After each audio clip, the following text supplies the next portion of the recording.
Please be seated.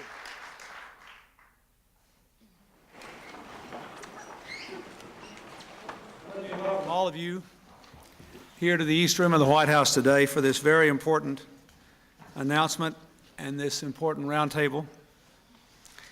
And by extension, let me welcome Mayor Susan Hammer and the CEO of Netscape, Jim Barksdale, and others who are with us via satellite today from the Stonegate School in San Jose, California.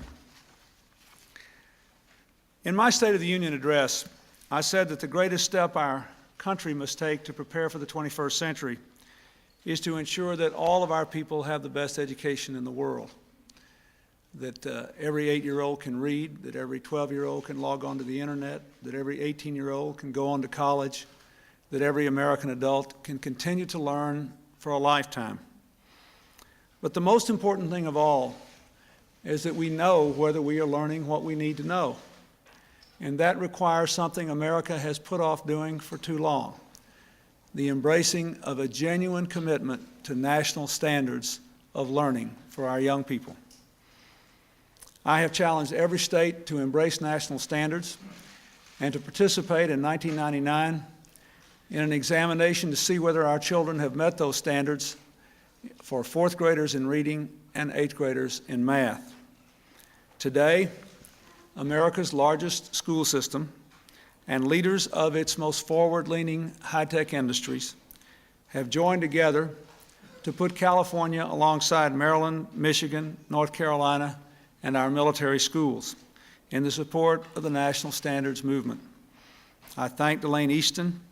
I thank the 200 high-tech executives who have supported this, and I thank them for their pledge not just to announce their support today, but to write every governor, every school board, every state education leader, and ask them to participate in the standards crusade. It has been less than 2 months since I called on every state to adopt high national standards. Today, with California's endorsement, states and school systems that educate nearly 20% of America's school children are now on the road to measuring their students against those high standards. If any state understands the challenges we face in the 21st century in the global economy and an information age, it is surely California, our gateway to much of the world and the home of many of the industries that will shape our future. California and all of you who are here today and all of those in California today have given powerful new momentum to the crusade for national education standards. Education and business leaders, Republicans and Democrats and independents, people all committed to seeing politics stop at the schoolhouse door, and America have no stopping place in tomorrow's world. I want to thank everyone who has made this possible. I thank especially Secretary Riley for his work and the Vice President in particular for the work he did to put this group together today. This is a very, very happy day for me personally, but more importantly, for the cause of educational advancement and reform and standards. And now I'd like to call on the California Superintendent of Public Education, Delane Easton, for any remarks she might like to make. Delane? Thank you, Mr. President, Mr. Vice President, Secretary Riley. A few weeks ago, the Wall Street Journal NBC poll announced that voter interest in education was at an all-time high, as measured by every poll dating back to the 1940s. The faith of the American people is a wondrous, an awesome treasure. It can move mountains. It often has. It is up to us, American educators, on the eve of the 21st century, to win back the faith of the American people in public education. Student learning to world-class standards is the only thing that can inspire the American people to support public education. That is what success looks like. That's what the public will accept, or should accept. In a global economy, after all, it is not unreasonable for parents to ask, how did their kids measure up compared to those in Germany or in Korea or anywhere else in the world? How do we find out? Well, we measure performance in a way that gives parents confidence that our measurements have integrity, that they mean something. National tests are something we are familiar with in America. Ask the Army, the Navy, the Air Force, and the Marines. They have long given tests that mean something. But in K-12, we also have national testing, have had it for many years, the highly honored and respected advanced placement tests, which in fact are looked upon proudly by K-12 and higher education. We think that the test you are proposing for America should inform children and their parents about each individual child's achievement. We agree that these tests ought to be voluntary. I think that we are confident that the vast majority of all of our states and districts will come voluntarily to well-designed tests. But if a few do not, that is their choice. We honor that choice so that the nation can move forward, even if some individuals or schools or states choose not to participate. We need high national standards, just as we need many other national goals. Then we can measure progress. Then we can prove to parents we're getting the job done, and prove to the general public that public education is still America's highest yielding investment. California needs standards, and she needs measures of our progress toward meeting our standards. We are embarked on a full court press, one that either team of wildcats would be proud of, to ensure that every child in America is a competent reader. For California, we're going to try to do that, as we are in the rest of the country, by the end of the 3rd grade. A 4th grade test in reading for all of California's children would be very compatible with our quality control efforts. Similarly, California is on a mission to improve mathematics and science instruction, with the goal of expanding the great jewels of Silicon Valley and Hollywood into areas that we have not even dreamed of yet. An 8th grade math test would not only be compatible, it would be downright helpful. Mr. President, this is the right meeting, on the right subject, at the right time. The people are behind you. And I, as Superintendent of Public Instruction in the state of California, will do everything that is in my power, joined by this bipartisan group of education leaders and committed parents and corporate citizens, to make this proposal a reality for the 5.5 million children that are in public education in California today. We'll work on this on a high priority basis with your U.S. Department of Education to make this happen within the next couple of years. And I want to thank you, Mr. President, for your vision and your leadership on behalf of all the children of America. Thank you.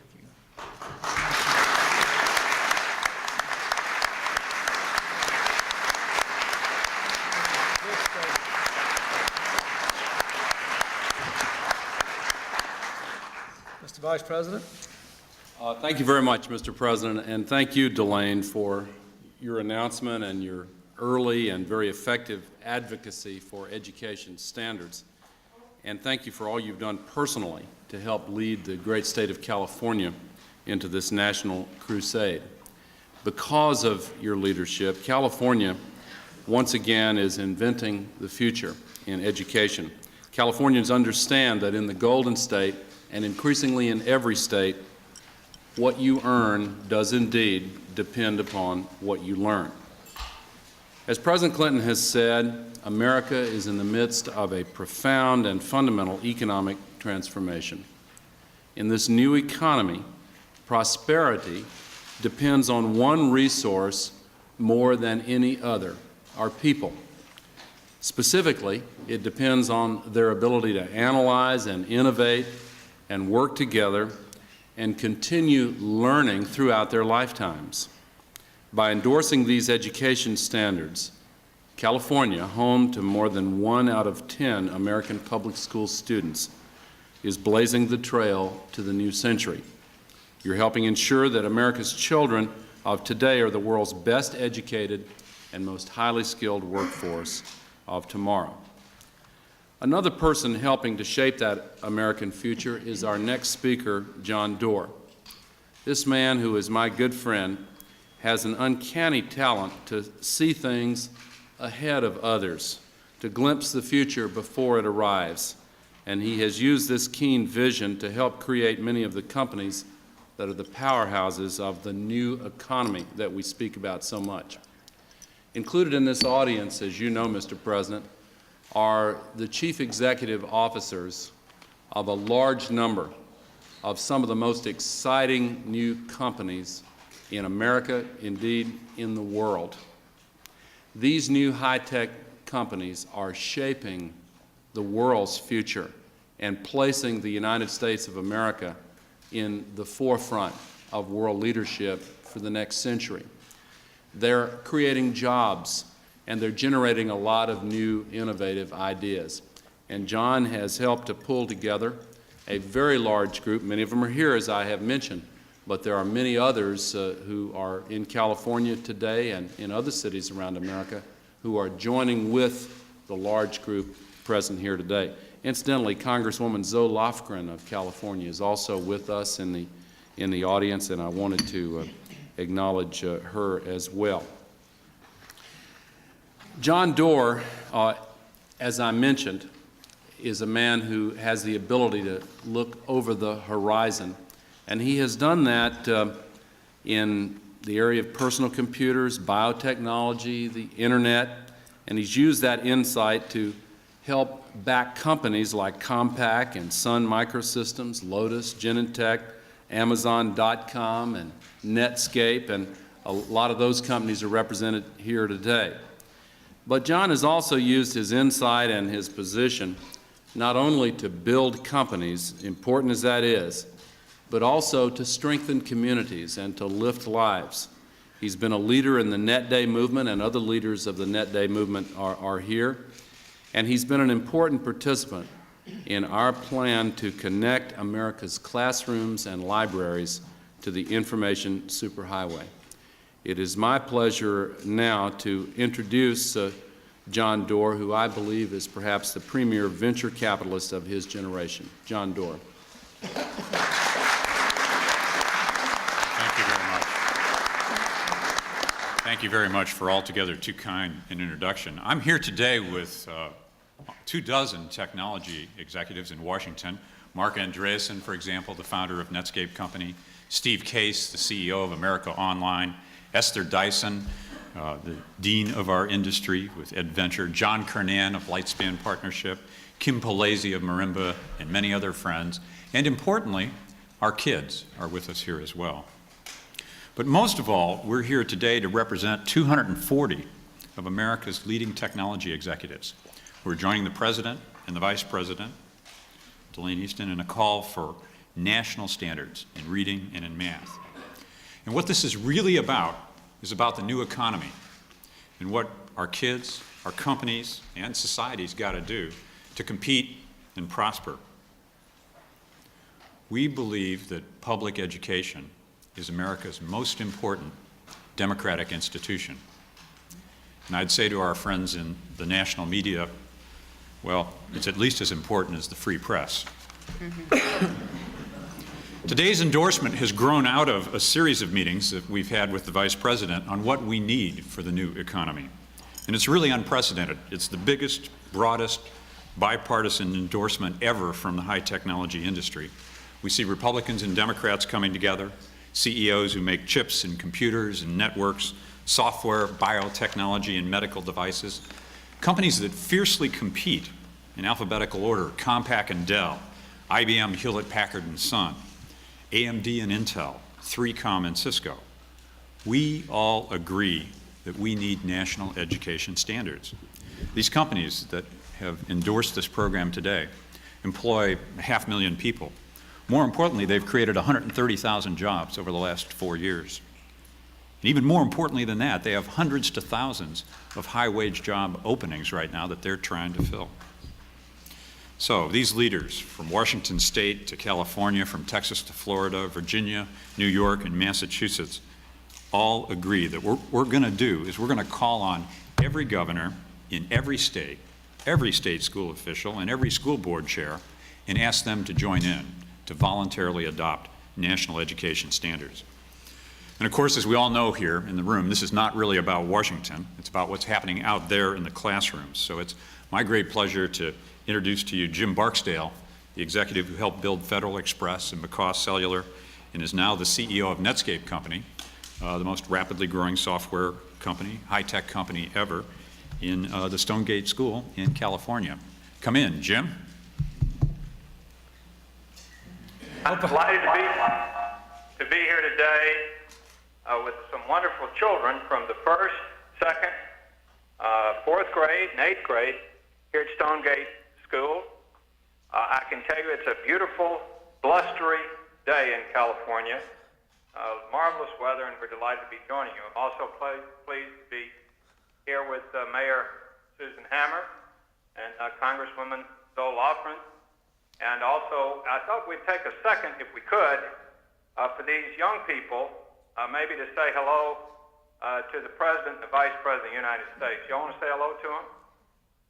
All right. 1, 2, 3. Hi.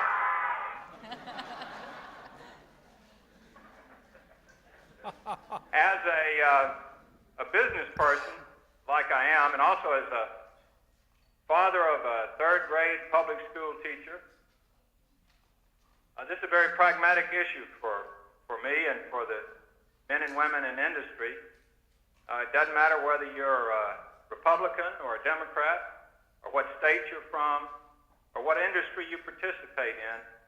It's absolutely obvious that we all need to work together to create the most marvelous environment for education that we possibly can for our young people who are our future.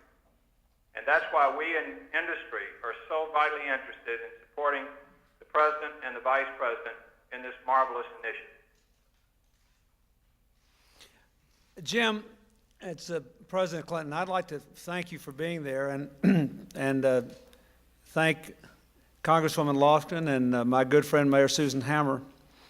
I'd like to ask you to amplify just a moment on a point that John Doerr made when he was introducing you, when he pointed out that just the 240 companies who have endorsed this national standards movement today have created 130,000 jobs in the last 4 years and have thousands of job openings now waiting to be filled.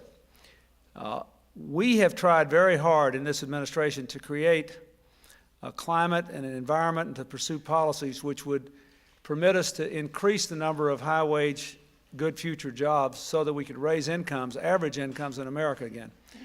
I think it would be helpful if you would just state explicitly from your point of view what the relationship is in having citizens, young people educated according to high national standards and filling those jobs with young Americans and raising our average income, because I think that's one thing the American people haven't clearly focused on. The extent to which our ability to create high-wage jobs in the end depends upon our ability to produce people who can fill those jobs once they're created. And I wish you would talk about it just a little bit. Mr. President, it's fairly simple, it seems to me. My company and companies like my company, whether you're in the telephone or the communications industry or the internet business or building cars, all of these businesses depend on standards that we wouldn't exist if we didn't have national and international standards for our products and for their ability to work interoperably with other products. It also therefore seems that it's very important that we know what standards our children are reaching or being educated to and how they're doing along those standard tracks, if you will. And that's why I think if we can get to that level, it is a marvelous opportunity to continuously improve our education system here in the United States so that we in business or in government or in any sort of function are hiring the very best children we can when they go into the job market, and that they're then prepared to meet the needs of the information society at whatever year they get into it, whatever state they enter into it, but that they're as well prepared as they can possibly be. That's to their benefit and their long-term success and enjoyment in life, but it's also very important to the people who are hiring them, who are desperate for high-quality, well-qualified workers today. And I think if we can continue to improve this process along a standard educational testing format, we will all be the beneficiaries in ways that we can hardly imagine. Thank you very much. Let me just make one other brief point about this and put it against one of our other big national challenges, our effort to reform the welfare system and to limit the amount of time that able-bodied people spend on public assistance and to maximize their movement into the workforce. You have this unbelievable situation today where in some of our cities, St. Louis and Chicago come to mind because we've had studies there in the last 18 months. There are 6 to 9 applicants for every entry-level job that opens up. And yet you look around the country, and there are tens of thousands of the kinds of jobs that the industries represented in this room and out in San Jose have opened and made available right now that cannot be filled. So it is obvious, to take this one step further, that we'll never really answer the whole welfare reform challenge and move people from dependence to independence until we can demonstrate to employers that we have educated all of our young people, even our poorest young people, at a level of international acceptance. I'd like to go on now and talk to two people here who really represent our children and give them a chance to make a couple of remarks. Let me begin with Carmen Cortez, who is a first grade teacher from the Olive Street School in Porterville, California. She's been a reading specialist and an elementary school teacher for 30 years. I find that hard to believe, but ever since she was 8 years old, she's been an elementary school teacher. And she's a member of California's statewide coordinating committee on standards. I'd like to begin by asking her the question that we often get asked, which is that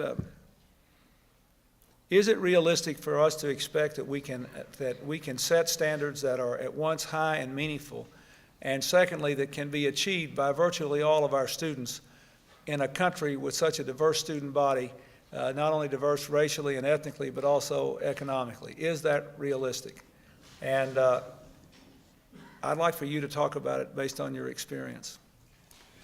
Thank you very much, Mr. President. I want to thank you for allowing me to be here with you and with the honored guests here. I'm glad to represent the rank and file of the state of California, the people who are going to put forth this new standards, and we really, really need those national standards. We in education know how important it is to have standards, to have high expectations of the students. I myself this year, after 8 years of teaching outside of the classroom as a reading specialist, have gone back into the classroom and have 20 first graders, 20 lovely first graders. The lowest level I taught prior to this position was 3rd grade. And starting with 1st grade, I didn't know exactly what I should expect of them. So I said, well, I'll expect what I know and what I can teach. And so I set the level at 3rd grade.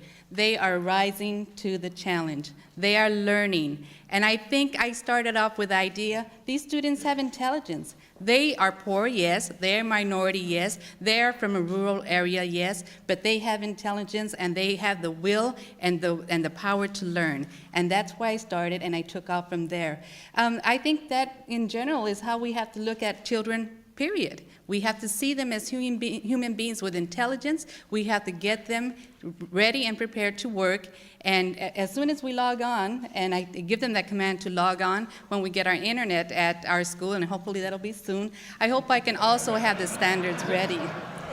So maybe when I say, all right, kids, you log on, and I'll also have the standards set for me so that I can expect high from them, have high expectations from them, and expect them to aim high, and I'll have the direction on behalf of the teacher. So thank you very much, sir. I know a couple of good inside wire guys that Great. If, Hopefully soon. if you can't get your school connected, dropping that hint in this crowd, we're all in deep trouble.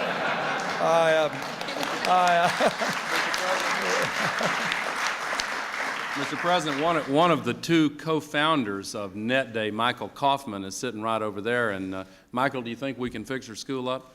It was a good piece of lobbying. I think we probably can. Thank you so much. Well, let me just, I'd like to emphasize what Carmen said, the most important thing she said. And this, keep in mind now, here's someone who's been teaching our children for 30 years.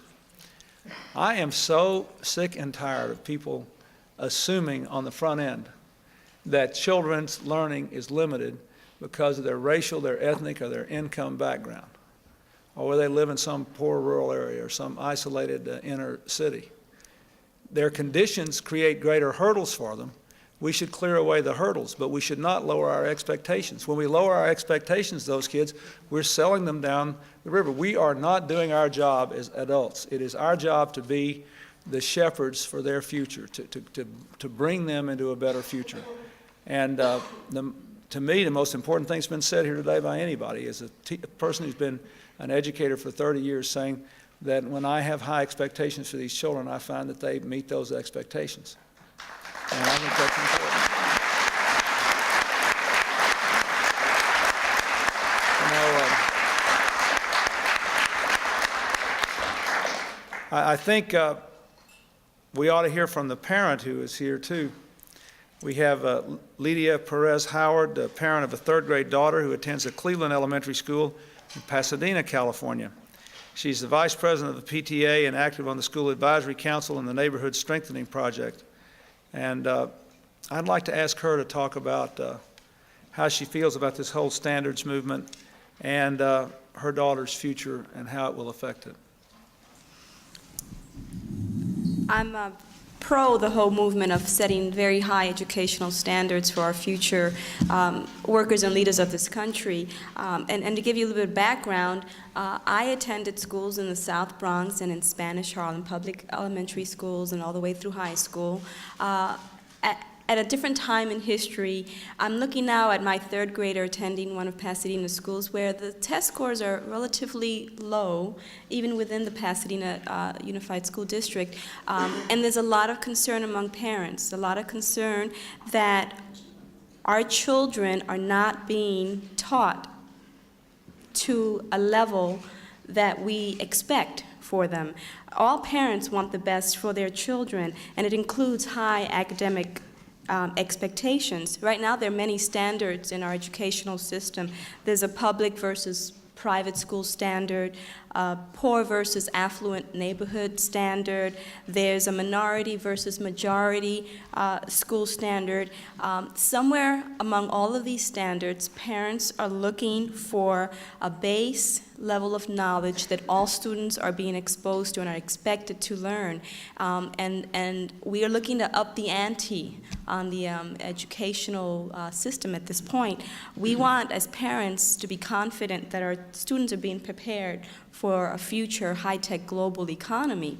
The truth is that there are students at this point that are underperforming and teachers that are teaching at the lower levels that they are performing at, and one feeds off the other. We must break this cycle.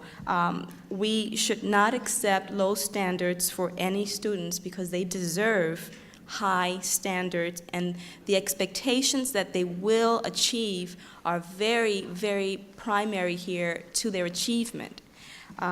I read an article a couple of years ago on the state of education in the U.S., and in just too many subjects as a country, our students on a world standard fell way short of other students. We need a vision of high standards. We need to implement that at this point. I agree with everybody at this table who has said that the expectations of our students are important, and we need to set those at very high standards going forward.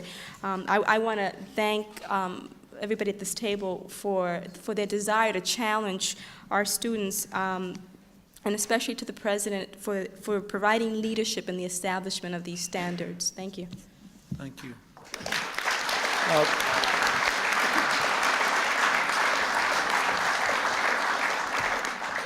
Let me say why I think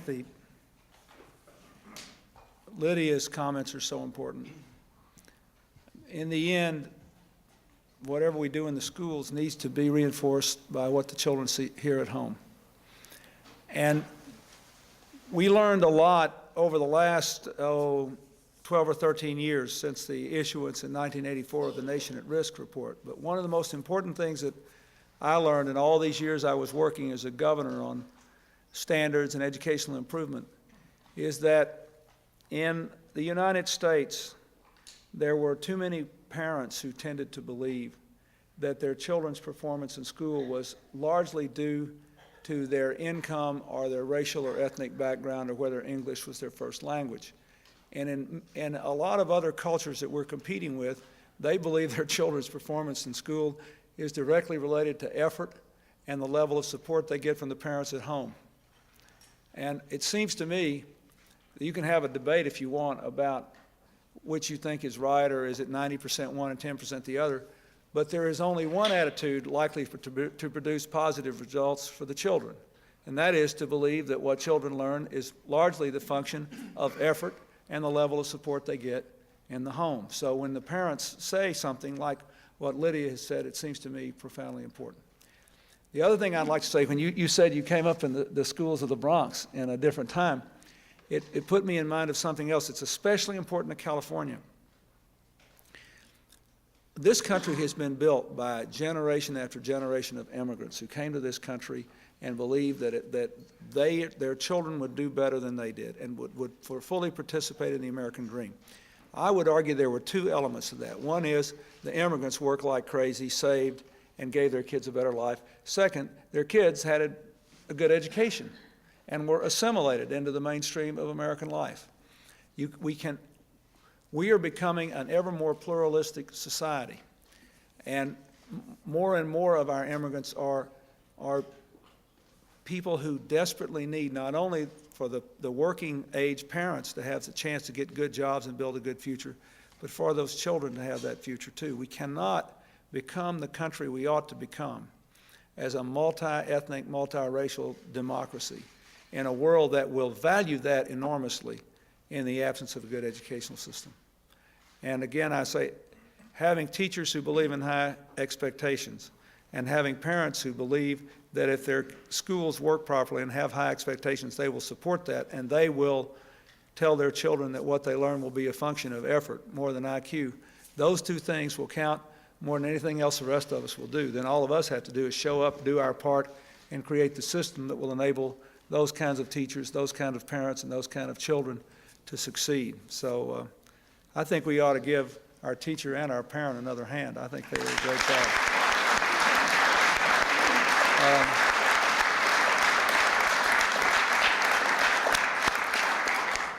I'd like to ask the Secretary of Education, who has been my friend and colleague on this for nearly 20 years now, to talk a little bit about what we're doing to try to work with the states to get the standards movement up and going, and specifically to prepare the 4th grade reading and the 8th grade math examination by 1999 so that it meets the standards that Delane Easton and others in other states would expect it to. Mr. Secretary. Thank you, Mr. President, and I'm so pleased to be sitting between a parent and a teacher where I should be sitting, and I'm so pleased that many of the CEOs brought their children, especially since it's still spring break and they didn't have to miss school in the process. This is a beautiful day in Washington, and all of us feel good about that. It's also a memorable day. 1 out of every 9 Americans lives in California. So we're talking here not just about California, but we're talking about this entire nation and its education. We focused on the need for testing reading and math. As you know, the proposal is a reading test in the 4th grade based on the NAEP baseline, which is a high and challenging test. And then 4th grade reading, 8th grade math, including algebra and some geometry principles. And it also based on NAEP and TIMS, an international comparison. Both of these tests are well respected. I think all of these educators here would agree to that. But this isn't just about tests. It's about, as was so beautifully said by others here, expecting more from our children. That's first. It's about giving our children the high quality, high standards kind of education that they will need to raise families, to take great jobs, to build communities and make them strong, to keep this country vibrant and prosperous and free in the 21st century.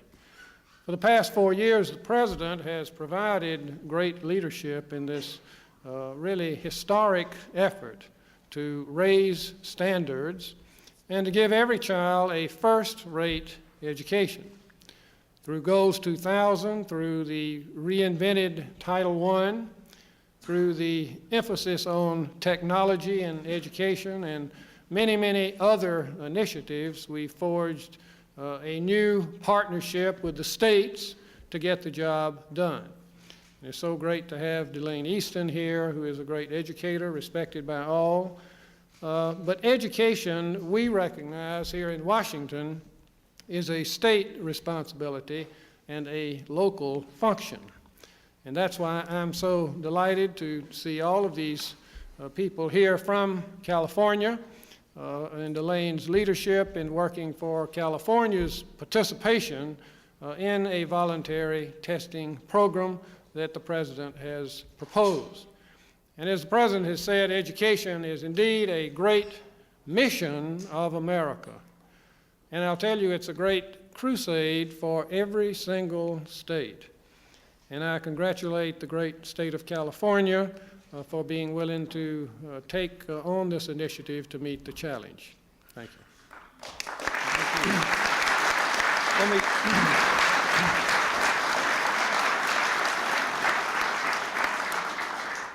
I'd like to leave everyone with this one final point, and then I'd like to call on the Vice President to close the meeting. To tie something together that Secretary Riley talked about, and that what Lydia Perez Howard and what Carmen Cortez said about the students, and obviously what Delane said earlier. And going back to something Jim Barksdale said about how everything that he's involved in, he has to meet standards. I think it's important to make a distinction over and over again about what the difference is between what we propose here and what tests are in the classroom normally. We are striving for what you would call in manufacturing a zero defect result,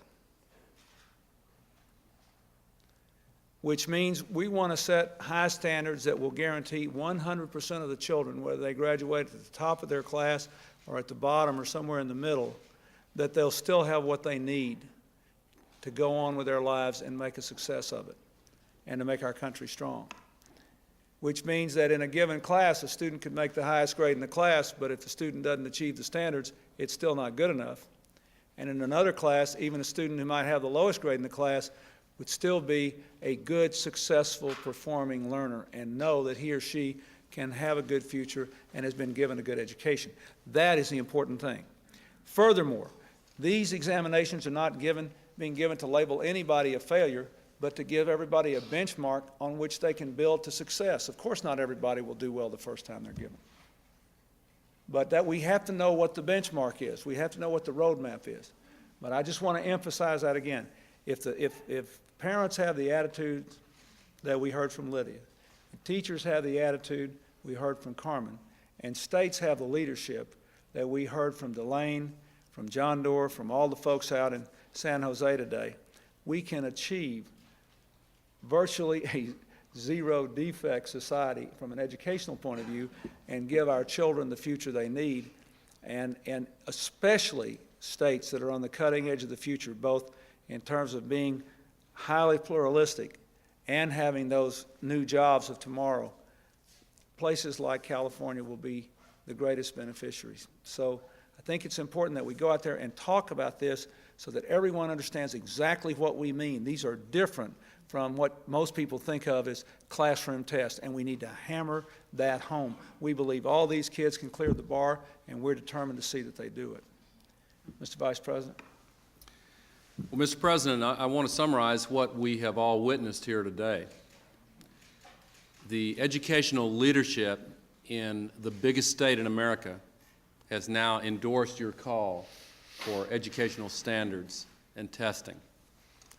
The leadership of the most exciting and dynamic industry in America has now endorsed standards and testing and has committed itself to taking this message to the governmental leaders of all 50 states. I guess we've got about 46 left to persuade on this, but those covering 20% of our population as of now are on this commitment.